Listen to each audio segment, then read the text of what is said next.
كيفكم؟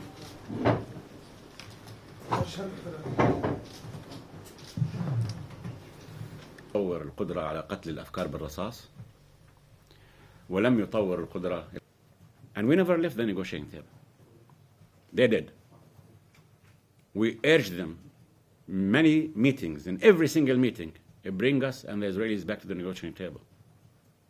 I have no quarrel with the U.S. I have no quarrel in the territory of Alaska or California or New York or New Mexico. The decisions are required from Palestinians and Israelis. Please help us to facilitate bringing back Palestinians and Israelis back to the negotiating table with the terms of reference provided for in the agreement signed. They refused. They refused. And now, through dictations, they want Jerusalem off the table, refugees off the table, settlements are legal, no two states in 67, and then what do?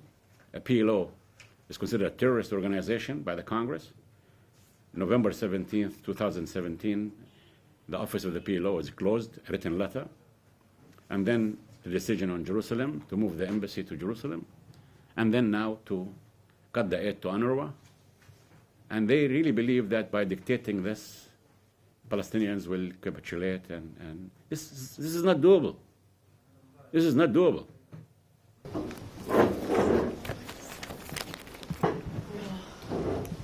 But he said to us, I'll give it a year. And the side that doesn't go with peace, we will have a different treatment for them. It was Israel that continued settlement activities. They refused to negotiate bilateral. The last offer for Netanyahu to come to meet Abu Mazen was done by Mr. Putin at the end of the games, World Cup, in Moscow. Abu Mazen accepted, Netanyahu rejected. That's the truth. And then we have some statements coming from the White House saying that we'll continue punishing the Palestinians until they come back to the negotiating table. Which negotiating table? You refused. We asked you that you should bring Palestinians and Israelis back to the negotiating table, and you refused. The seeds of Oslo's failure there at the beginning, did you see them? Were you an optimist or a... The problem is not with text of agreements. The problem is with such people who still believe and still want to force on us that God is a land broker, like Friedman, Ambassador Friedman, Ambassador of Children Adelson, not the United States, who wants to push this region towards a religious war. That's the truth. That's the truth. And what we need to understand, once again, irrespective of the difficulties we face, in the helplessness and hopelessness we face, this conflict should be confined to its political boundaries. It's not a religious conflict. Many on my side want to make it a religious conflict. And Mr. Friedman must understand that he is developing and teaching people in the Middle East the art of how to use God, not to worship God. That's not good. That's not good.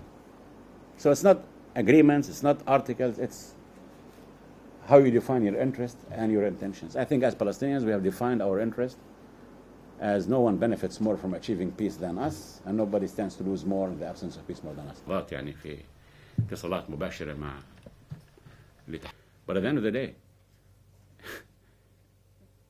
50 years of occupation, dictations, collective punishments, war crimes, apartheid, and they still insist that this will work. You know, Einstein once was asked to define madness. And his answer was, I think, is to repeat the same thing with the same ingredients and expect different results. And that's what Netanyahu and Trump are doing now. They're repeating the same things with the same ingredients, and they think they will have different results.